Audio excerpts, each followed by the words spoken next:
Good evening, everybody, and thanks for joining us for Governor Live. This is the last of this term's sessions. We are continuing into July, but this finishes a little run of 3 weeks we've been doing on kind of really finances and helping us as governors understand what on earth is going on with some of the financial information that we see. Karen Ray from Armstrong Watson joins us again tonight, and she's going to be leading us looking at management accounts and the kind of often out there but rarely understood KPIs, key performance indicators, and maybe helping us understand as governors what we can see and how to interpret that. Just going to start with some housekeeping. We'll get to the meat of this as soon as we can. You may have seen this before. I know some of you are new. We can't hear you and our video might pause. This happened for those of you who've been in the room in the last few minutes. Video might pause like this. I'm going to pause it and try and start it again. So it might pause, but our voices should keep going, but the video should start again. If you notice anything's amiss, do let us know in the thoughtful Q&A. If the video pauses, it might be because this is happening. Sean Spice is coming, or Donald Trump, or someone's come into our room and is dancing in the background, so we may pause our video for any sorts of reason. If your connection drops, something breaks, someone pulls a plug somewhere, simply come back in. We do have people every week, someone loses a connection. I often get an email afterwards saying, I was fine for half an hour and then something happened. So we obviously can't control your internet connection. If someone in your house is currently doing something heavy duty on the internet, watching Netflix, playing an online game or something like that, you might want to encourage them to maybe desist for a little bit, just to give you a little bit more capacity in order to do this, because it is quite dependent. This is quite intensive for your home bandwidth. And this event is being recorded, and we will have the recording available as soon as possible. I'm not going to make any promises, but it will be by Monday. Oops, I just made one. There we go. So yeah, let's say by Monday the recording will be in some form, and there'll be a blog post, as there always is, to follow up and kind of explain what happened for folks who weren't here. We have lots of people register, and not everybody can get here. If you've got a question, please preface it with a Q in the Q&A. You can make comments, obviously, about anything, and you can maybe talk about your own situation, more of that in a minute. But if you've got a specific question that you'd like answered afterwards, because what we will do, Karen will do her presentation, and she may well, in some of her slides, answer a question you have. But if you've got a question and maybe you need more clarification, if you want to follow up on something she's presented on, if you put a Q in there, I will collate them all together and get them all together, and we'll look at those together later. We tend to get through most of the questions. That's not a challenge, by the way, but we do tend to get through most of the questions. And we're going to conduct ourselves, hopefully, as we would in the governing body meeting. And you don't need to know this, but I kind of have to say it.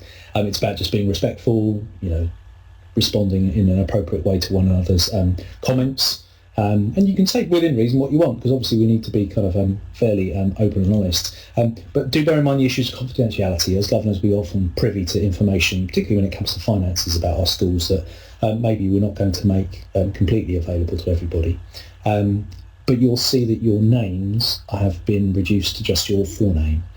So I can't, for example, look at Derek or Catherine and work out by their surname with a quick search on Edubase whereabouts you're a governor and why that's important about what you've just said. The recording will be public, but you are suitably, hopefully, anonymised, and obviously we're not going to see you. So tonight's presenter, as in the last few weeks, is Karen Ray, who's the Audit Assurance and Assurance Director for Armstrong Watson. She has been very far away from her home today and has had a 3-hour journey to get back just in time in order to present this. But she's kind of doing it effortlessly. And she's Chair of Finance at a secondary academy in the northwest of England. Her email address is there. No doubt we'll put it in the Q&A box later. And so I'm just going to go straight over to that, and I will turn my camera off.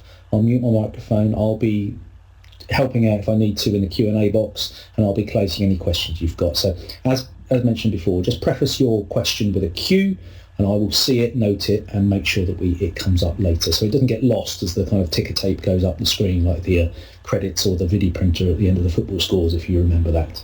So I'll stop my camera now, and we'll switch back to Karen. So Karen, there you go. Lovely, thank you, Ian. And it's great to see so many people come back again for this session. So we started originally in week 1 with looking at budgets.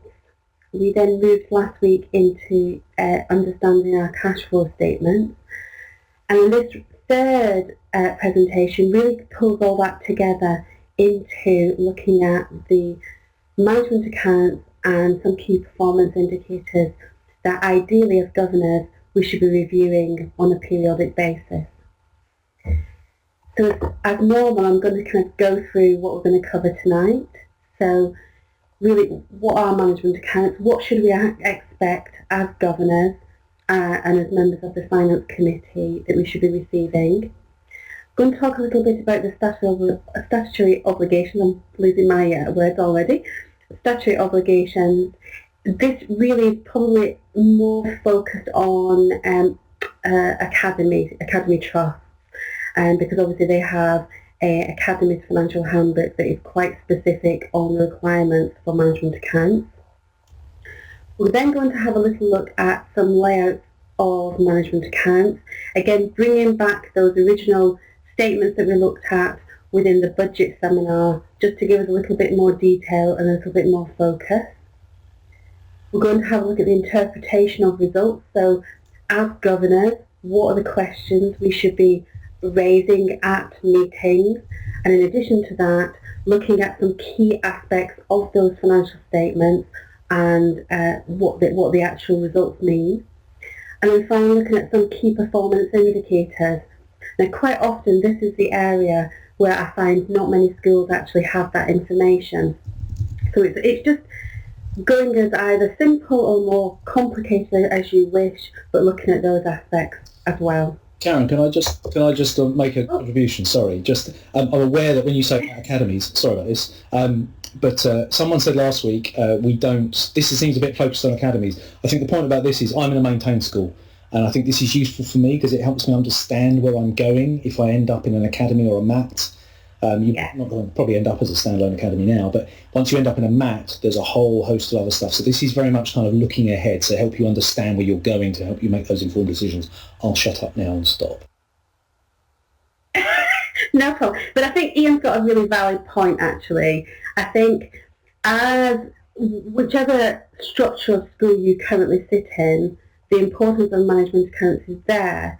But what you may not have in existence at the moment is actually, as governors, a statutory obligation, so a legal obligation to have certain information in place that can maybe go to your regulatory body. So at the moment, your maintained schools, obviously you're providing that information to local authority in perhaps a prescribed format, but obviously when you become either a standalone school, in charge of your own destiny, if you like, then the governors take on that full responsibility for that actual entity, and therefore this is where kind of the management accounts and the statutory obligations kind of come together. So I wanted to try and cover two bases really in this presentation. So having a look at, what are actually management accounts? Well, they're actually information that's used for analysing, collecting and reporting information with regard to finances, but actually they also give an understanding of how the actual operations of the school are currently performing. Now these management accounts are different from statutory accounts if you are required to prepare those at the end of a financial period, and therefore these management accounts are generally used for internal purposes only. So really they shouldn't be given to anybody out with either the senior management team or the governors that obviously look after the school. What layout should they have? Well, really, ideally, they should have a profit and loss account. That's recording the incomes and expenditures that have been incurred in a period. They should have a balance sheet, so that shows the assets and the liabilities of the school, as well as any overall funds and the different categories of funds, and we are going to look at these particular two documents in a little bit more detail. Picking up from last week's webinar, I believe we should also include a cash flow, and that's on the basis that we need to monitor the cash flow within the school, so we know when potentially funds are going to run out, or we may have to manage the cash flow a little better. But also as governors, there may be additional reports that we feel, as the decision makers, we require. And sometimes that can be quite difficult to extract because obviously the finance team are under a lot of pressure within the schools and may not have sufficient time to generate these reports.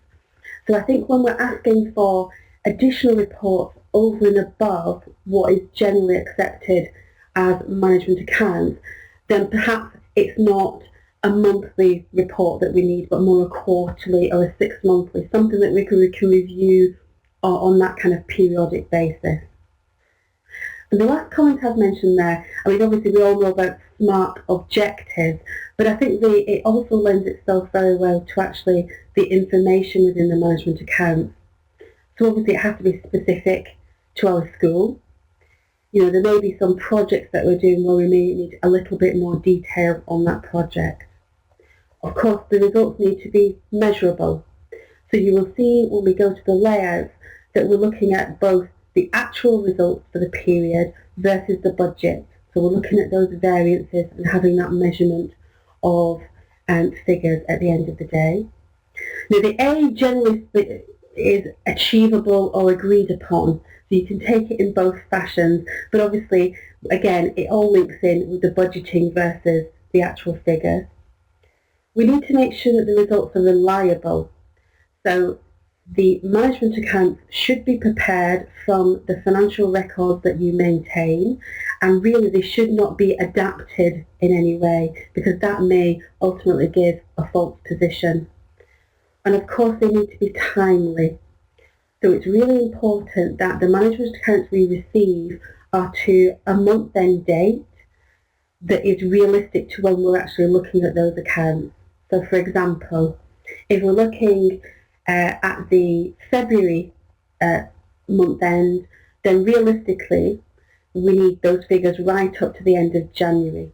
So in terms of timings of the finance committee and the governor meetings, they need to be looked at within a reasonable time frame, and really we shouldn't be looking at management accounts that are 3 or 6 months old. It needs to be as close to the date of our meetings as possible.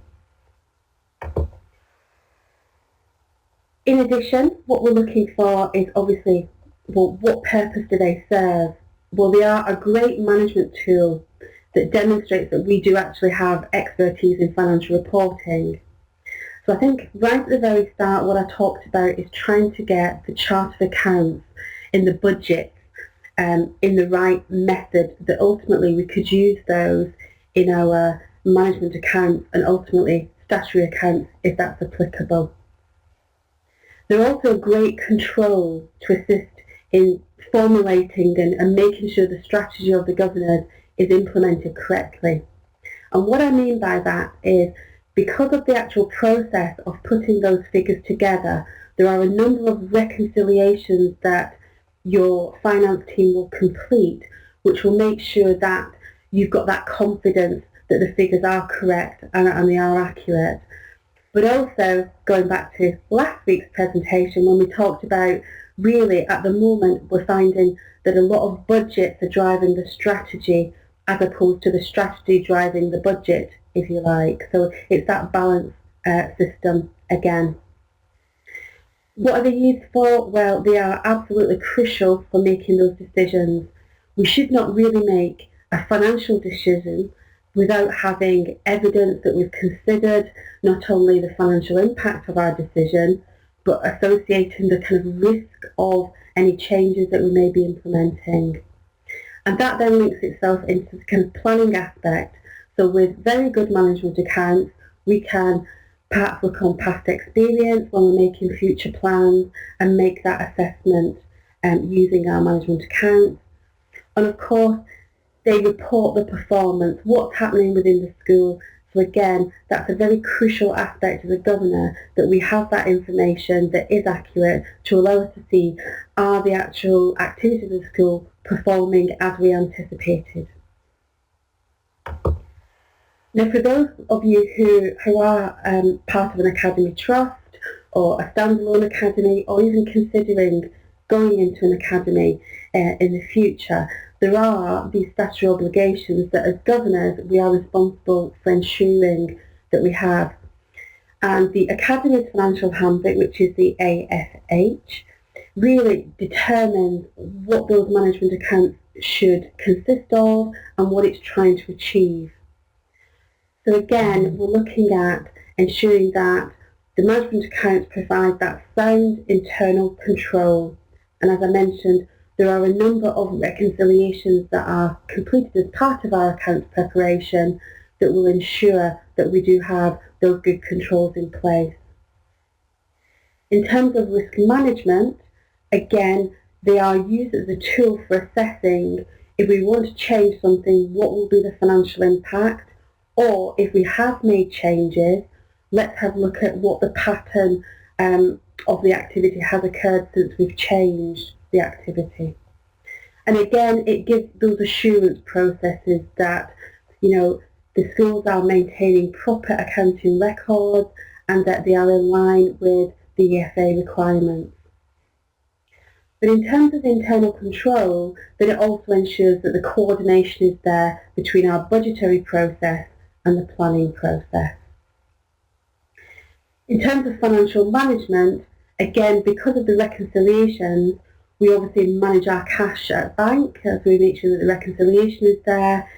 In terms of other cash or bank accounts, we're making sure that those monies are in line with the year-end bank statement or the month-end bank statement. The reconciliations are in place. And again, it links up nicely with the cash flow. Now, in terms of how often we should prepare the management accounts, the Academy's Financial Handbook is actually quite detailed in that you should have a monthly budget monitoring system in place so that you can make those decisions of changes as and when required. I think I've probably covered quite a lot on here, but again, the crucial aspect of the management accounts is really to allow us to review the accuracies of our original forecast that we predicted, either on a monthly basis or on an annual basis. And at that point, it will also allow you, depending on the results, to potentially remodel and reforecast the budget going forward. And of course, use of those financial statements therefore gain an understanding of the reasons for the variances, what our levels of costs are, and it provides obviously a really easy and understandable method of giving some information to both financial and non-financial users of the documents. So just in terms of that, we're going to have a look at the actual specifics and pull those figures back together again. But how do we actually do our management accounts? Well, we should have what's deemed as a month-end routine, and the finance team ensures that the same process is completed at every month end. The reason for that is that it allows the chart of accounts and the trial balance for the school for that month to really be reviewed in detail, ensures that reconciliations are completed in terms of either debtors or creditors or your bank account. It allows the finance team to stand back and actually assess, do these figures make sense? Do they really reflect the transactions that have occurred in the past month? Of course, it gives us that opportunity as well, if we identify significant debtors, that we can then start chasing those debtors much more quickly. And also, if we have an issue with an invoice that has a query upon it, it's obviously recorded as a liability in your accounts, but it also allows you to kind of raise that issue and obviously rectify that position. So the financial statements, the management accounts, should contain some commentary. So have some discussive information about the reasons for the changes. And again, we'll look at that. In terms of the level of detail though, for each individual user, I think it's important to consider who is actually going to look at these accounts. Of course, we may have information that needs to go to the individual budget holders within the school. So you may have a simple income figure for a department, and then you'll just show the individual invoices that's been offset against that income. Or you may have a much more complicated, detailed set of management accounts for the senior management team, and that will really give them an understanding of the costs that have been incurred on the activities of the school. Now, when you go to finance committee, obviously they need to see a much broader picture. So really, we're going to concentrate tonight on the layout of the accounts that I would probably take to a finance committee. But that finance committee are the individuals that really challenge and question, obviously, the senior management team who are in the same meeting as them on, why have the variance occurred? Was the budget correct in the first place? Do we need to change that budget, for example? And then obviously from that finance committee meeting, we will probably then go to full governors. And at that full governors, we'll need to assess whether or not we need to give intricate detail, or is it a case that we can summarise some of the management accounts information for the governors. But it's important that if there are very specific challenges ahead, that all governors understand the responsibility that they have for the finances. Because I think that's a crucial element where sometimes the message can be missed. So we may have a finance committee that obviously makes some decisions on the finances and contracts the school in some degree, but ultimately it is the full governing body that are responsible for the finances. So it is important that those individuals that don't necessarily sit on that committee are fully aware of any challenges or changes or key decisions that are needed to be made. What I would say is try and keep it as simple as you possibly can. If we can automate the process, that would obviously stand us in very good stead. We're looking for efficiencies all the time. We really don't want our finance team having to type something up at every month's end just to provide to the governing body or the finance committee. So it's really important maybe to invest in a little bit of time to try and automate that process so that your accounting system does give you the information that you need. And I think in my experience of working with schools, that's really where Armstrong Watson has kind of stepped in that a school has got a really good chart of accounts, it's got quite a detailed process for all the budget holders, but when it comes to finance committee, the systems actually weren't working for them. So a lot of month-end procedures were very much manual from the business manager. So we've helped actually work that automation process so that it is really a click of a button and the information is there. It doesn't stop there because obviously you still need the commentary, but we've certainly tried to make that process and efficiency a little easier. So if I can ask Ian to pop up slide 1, please. Lovely, thank you. Now, I think those of you who were obviously in attendance on the first budget seminar, will obviously be aware of this spreadsheet already. But I wanted to bring it back because really it contains everything that you really need on a month-by-month basis, albeit this is quite a simplified version. So what we've got on the very left-hand side, and I will try and use my green clicker as always, we have our original, moving across again, we have our original budget, which you can see in the first instance we were looking to achieve a £73,453 surplus ideally at the end of the year. What we then have is the actual year-to-date figures. So you can see that obviously when I was at the 31st of January 2017, and we're comparing the actual to-date figures with what we anticipated in terms of the budget. So we've then got obviously our variance, the pluses and minuses that we really, really need. Now, obviously we have in this academy a number of governors who are not really financially orientated, so an easy colour-coded system has been included on there, just really to identify what's a favourable variance and what's obviously an adverse variance. Now the third column kind of going along here, which is the annual budget and the annual forecast, That is obviously, again, another academy trust requirement, in that you are required to obviously look at the position on a month-by-month basis, but also overall on an annual basis to date. I will just move my slide across.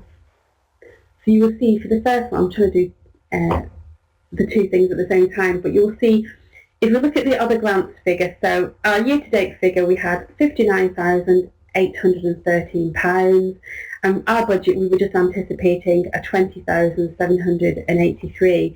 So obviously we've got a wonderful variance there, favourable variance of 39,000. So for the non-financial people, and obviously those governors who are not involved in the finance committee, we've looked at including some commentary there, which really gives them a little bit more detail.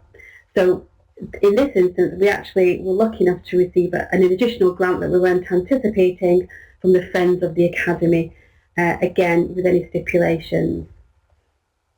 Moving back again, so in terms of other income, so this could be your trip income, swimming income, music lessons, etc. Again, we've hit a favourable variance in that aspect of 18,303. But again, we've put some commentaries in this aspect here for catering and letting income, which obviously were in excess of where we thought we were going to be as an academy. In terms of our expenses, well, we all know that teaching costs are extremely expensive, especially if they have to gain supply. So we had actually a fairly decent budget at 2.7 million for teaching costs. But at the end of January, we were looking at a 1.88 figures to date, year to date. But in terms of budget, we would actually over our budget. So again, bringing that back, 23,000 over budget. We were looking again at what is the reason for that. So at that point, as a governor, I would then be asking the question, okay, I can see the figures, they are very clear. We have spent £23,000 in the 5 months to the end of January from the year end. Now that may not seem a great deal of money, but for some schools obviously that's quite a considerable amount of money. So at that point I would be challenging, as a governor, can you tell me why that is? What has happened within the school that then has increased that figure above our budget? Now, as you can see, I've commented, just put two comments there saying obviously our teaching staff was 9,000 over, but supply was 15. Now supply is obviously a very expensive cost, and although most schools do budget for supply, it's obviously to cover the unexpected.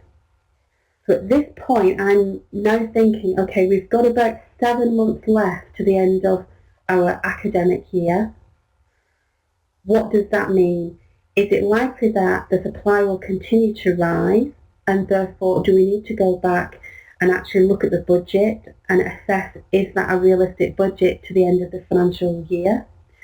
Or is it a case that we've just, maybe had one long-term sick where we couldn't actually cover some other teaching, and therefore we have had just 1 month or a 1 or 2 month supply that we've just had to bring in on a very short-term basis?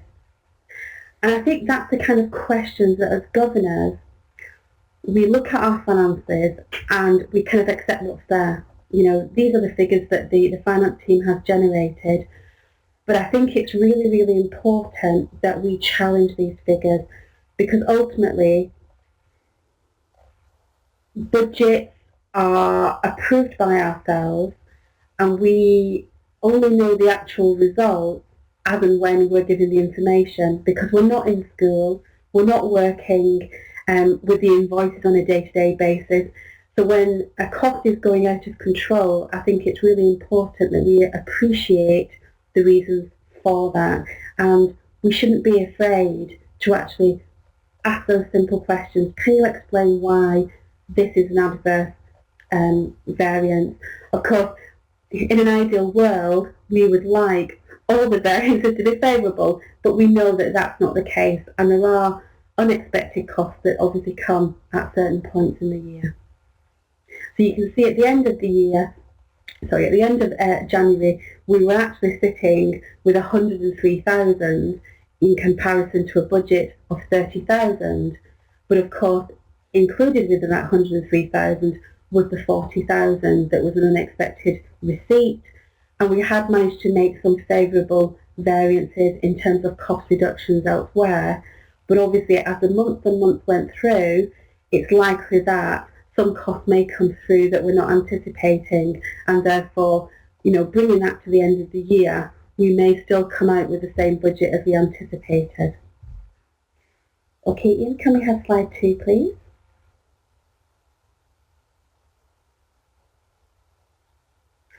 So the results for the period then do translate onto the balance sheet.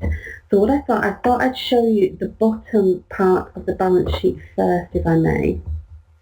This is quite small, I appreciate that. So the slides will be available for you to actually download and have a little look in a little bit more detail. But what I want to kind of show you that in terms of the funds, the detail of the funds is actually quite important in that the fixed asset funds, this is obviously an academy that we're looking at here. So the fixed asset funds obviously directly linked to the fixed assets that we hold as an academy. We then have our restricted funds, which includes the pension reserve. Again, you cannot do anything about that one. But then you have your restricted general funds, which is really the monies that are given from the ESA to spend obviously on the provision of education. But you may be also lucky to have some unrestricted monies as well, in that you may have leisure facilities where you can gain a little bit of income there, or lettings, etc. Lovely, thank you, Ian. I know Ian's just improved that for me, thank you. So you can see that the figures that we had, if I bring these down just a little bit, a tad, the result for my period is the 103. So I've got my result for the period to date of 103,000, and that's added to the existing funds that were carried forward from the previous period. So you will see at the end of the 31st of January, you can see that the value that we're sitting is 6.056 million. Now that then translates up to the balance sheet as well. So in this set of management accounts, what we have is the year end, which is obviously the 31st of August, as a comparison to the period in which we're looking at the moment. If I just take that across in some way, and just go back up to the top, you can see, maybe just make that a little bit smaller. Okay, I appreciate these are a little bit small. So our first element is the fixed assets. So a common thing within the management accounts is that no depreciation is included. Now, depreciation should be charged on a monthly basis, and normally the depreciation is just shown within the reserves figure, because obviously the allocation of depreciation for the period is normally offset against the fixed asset fund as opposed to through the profit and loss account. You will see I've also included the current assets, so if you hold any stock, your debtors, your bank accounts are all within your current assets, and then we've got our current liabilities, which are knocked off against those. Now what I would say, I think Ian's moving a few things for me here. What I would say is the crucial figure in terms of when monies are starting to get quite tight is, from a governance perspective, you have two obligations. You have an obligation to ensure that you have a positive balance sheet overall. Now what I mean by that is that for solvency purposes, the overall value of the balance sheet is positive, but you would exclude fixed assets and the pension reserve in there. So in effect, the monies that are left within the school in terms of unrestricted funds and restricted funds for educational purposes, are they a positive figure? If they are a negative figure, then we do have the potential solvency issue. The second aspect to look at is, can you meet your liabilities as they fall due. So the green arrow at the moment is on the line net current assets, which means in terms of the day-to-day assets that you can transfer into cash quite quickly, it is a positive figure. So your current assets minus your current liabilities, providing that is a positive figure, again, from a going concern and a solvency point of view, we do not have any issues. Now, if that figure is negative for any reason whatsoever, then doesn't mean to say necessarily you're insolvent. It may just be the timing of monies coming in. But as governors, we would have to take steps to make sure that we are monitoring that on a more detailed basis. Okay, Ian, I think we can go back to the slide. Thank you. Okay, lovely.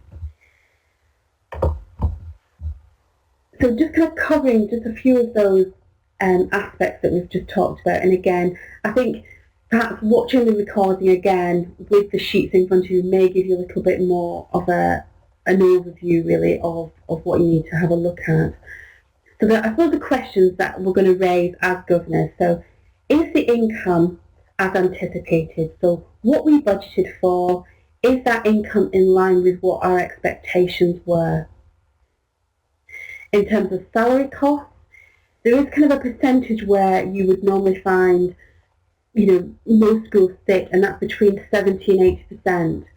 So if we're finding on an end of a monthly basis that our figures are looking a little bit higher than that, it could be that supply's in there. So again, just challenge that just to make sure that the balance in the budget is reasonable and reliable, or we may need to remodel. Of course, energy costs are quite high within schools, obviously with our heatings, etc. So it's, again, one of the key headings I would perhaps have a look at, just to make sure that the energy costs are in line with our expectations. Obviously, if there's any price increases, having a look at those. Are we anticipating any major repairs? What has happened? Have we had a boiler issue? Is there any major repair that's cropped up in the month? Or we're anticipating we're going to have to cover perhaps when school is on holiday, for example. And the trend that you normally find is obviously most repairs are done when the pupils are not on site, obviously for safety reasons. Change in activities, having a look at those. So having a look at the impact.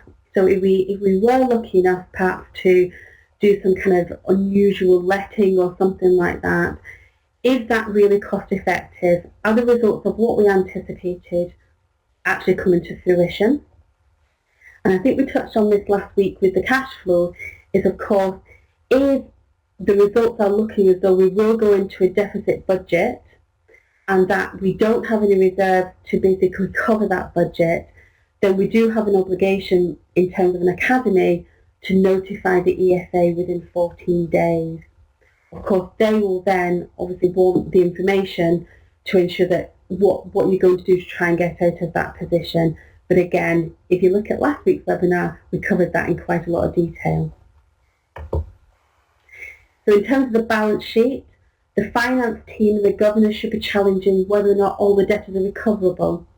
So our finance team should have had a look at the schedules of debtors and made that decision of whether or not there was any potential bad debts in there. Again, as governors, we should be challenging, are they all recoverable? Because ideally, you should not have any bad debts. We should never, in effect, provide a good or a service that we're not going to get paid for. Ensuring that the banks are reconciled and that the balances are positive on those bank accounts. Again, making sure that we've got those reconciliations in place. I think we've touched upon the kind of current assets liabilities position in terms of making that assessment of going concern. Of course, at the moment, what's kind of hitting everybody is the additional payments for the local government pension scheme. So a number of schools that I've been working with have had maybe a 3-year top-up process. So obviously those figures ideally will be within your budgets, but sometimes obviously those contribution rates come back and are obviously increased.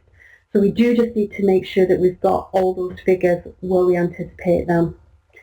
And finally, looking at the cash flow. So where are we? Are we on track? Is the cash flowing as we anticipated?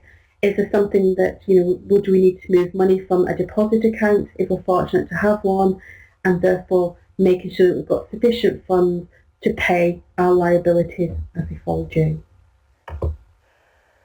Now, in terms of key performance indicators, again, this is an aspect where it is quite specific to your school.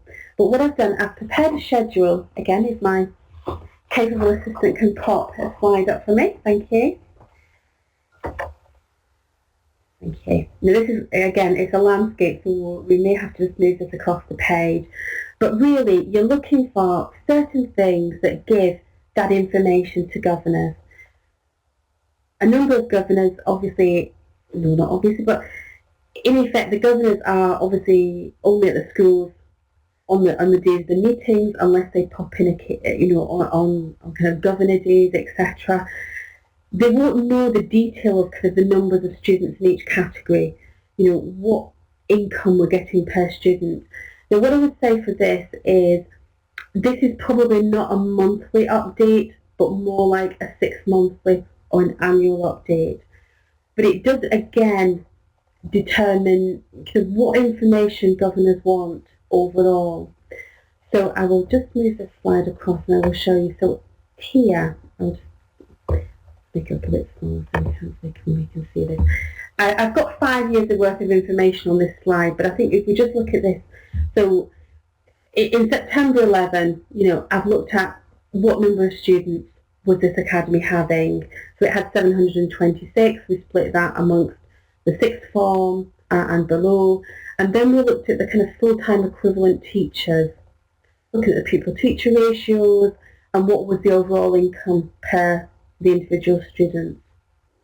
We then looked at the ratio of staff cost to students, and that's a really interesting one, and actually at my school we do actually monitor that quite carefully, just to make sure that the figures are in line with kind of what we expect.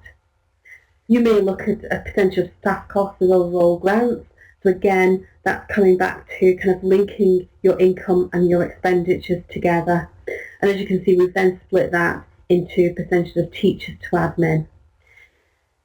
There are obviously lots of different performance indicators that you can use.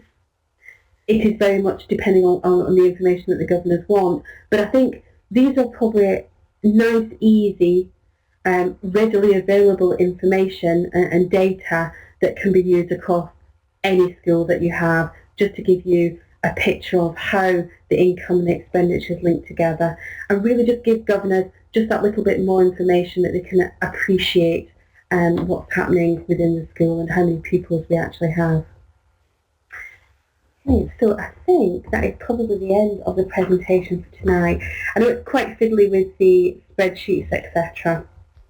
But Ian, if we can just go back. Thank you. Okay.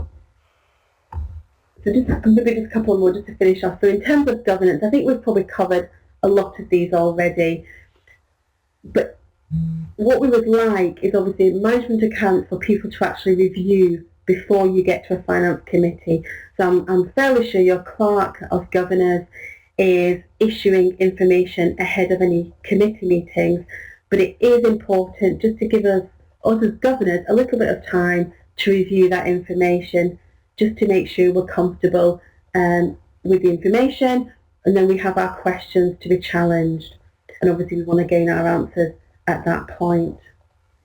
As I mentioned earlier, the finance committee obviously won't be intricate details, but full governors may not want quite as much information.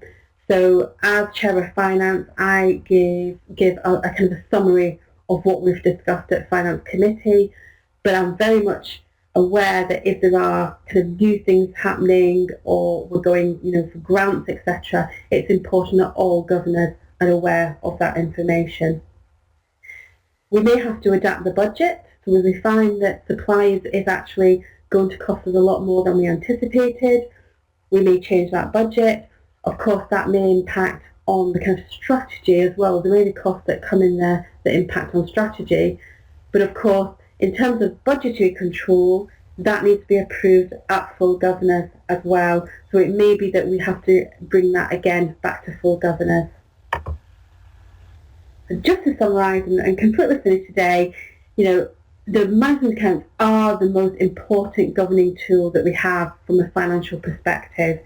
It allows us to have that reassurance that the internal controls are operating as we anticipate. It assists with our risk management in that we're looking at the key aspects of financial risk and also operational risk of governors, and obviously we're using that information then to make further decisions into the future. It must contain the actual figures versus the budget, so that we are actually monitoring that position to make our decisions, and ultimately it needs to be approved by finance. Thanks everybody, and I think we've got some questions, so I'll hand back over to Ian. Thank you, Karen. Just give me 2 seconds. I'm just going to copy the questions across. I've been grabbing them as we've been going. I'll put them down here. Lovely. And let's just sort all this out and make them big enough. So I don't know if you want to start from the top, as we often do. Okay. Absolutely. Yeah, absolutely. So Dennis has asked, obviously, is it worth including actual percentage variance, plus or minus from budget? It is, Dennis. And what I would say is, it's all part of you feeling confident that the information you're getting is accurate. So as a governor, you can ask for whatever information you want in any prescribed layout you want, providing you're happy that that information is readily available and therefore you're sitting with your decisions. I think, so I've got a report for governors or quarterly or 6 monthly. What I would say is, and I've had this question quite a lot from kind of, not failing schools, but schools that are under a little bit of pressure from a financial point of view. I think it is up to individual governors how often you meet. There is actually no prescribed number of meetings that you must hold.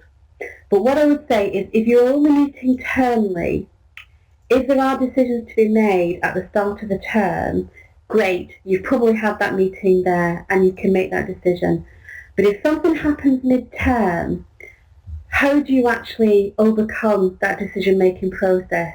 Do you do everything by email?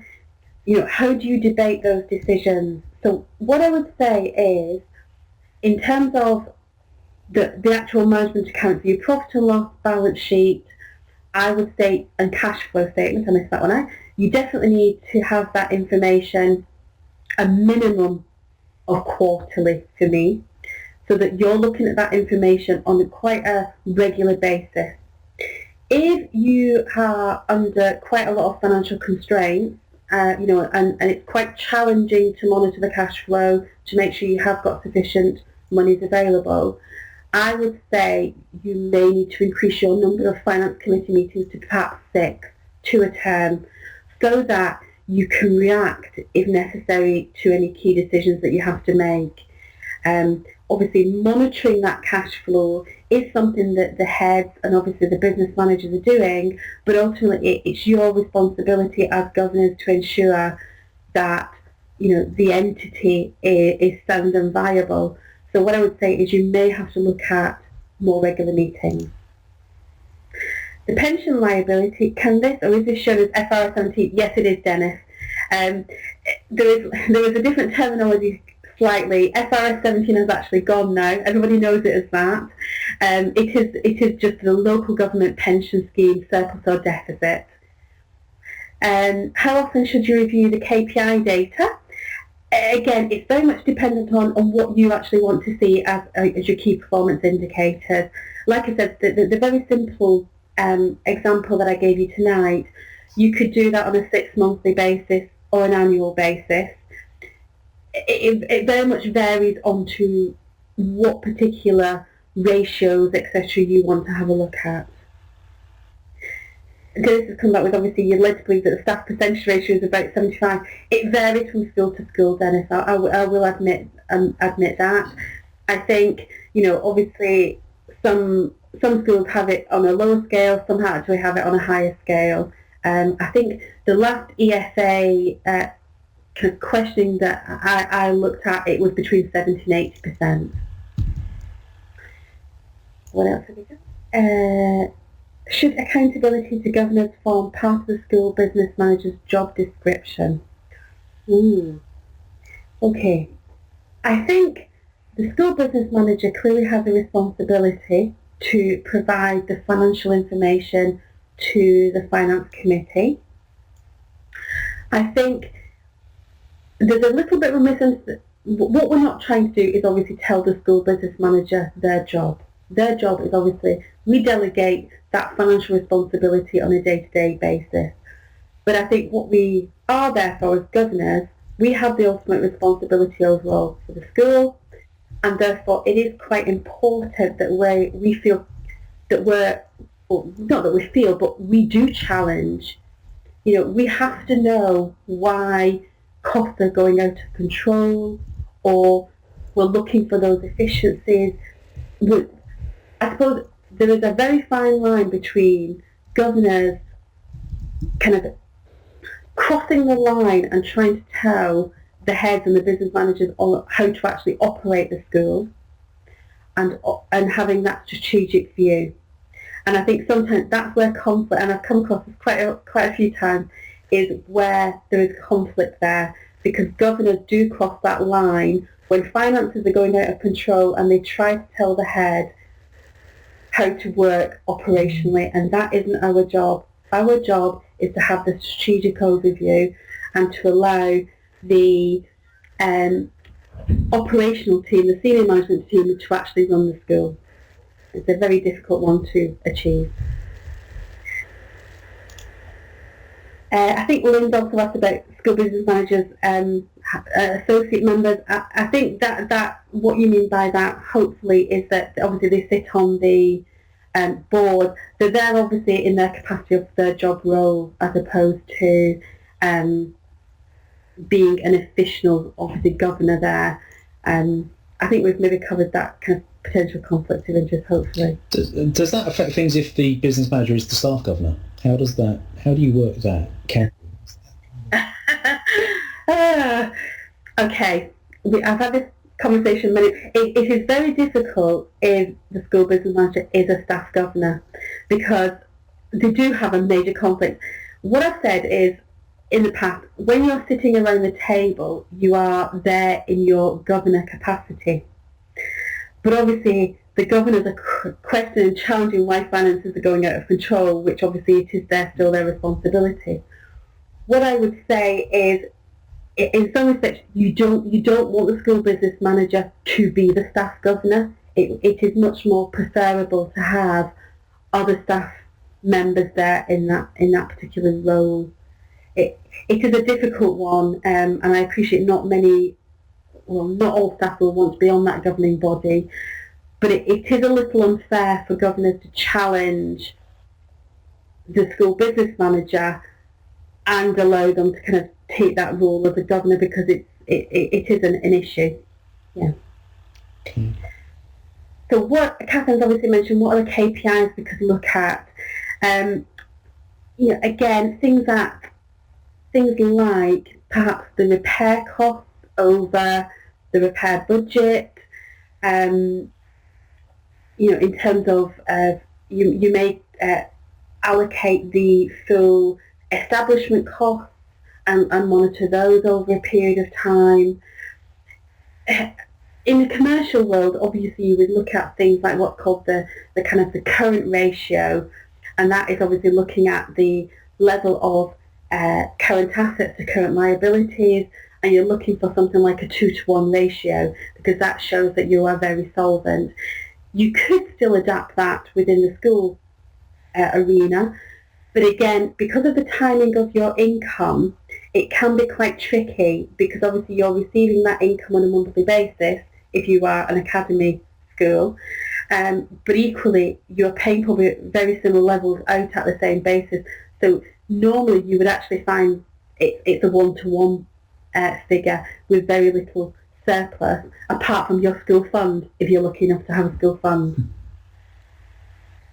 Okay, folks, has anyone got any other questions before we close in a minute? We're going to...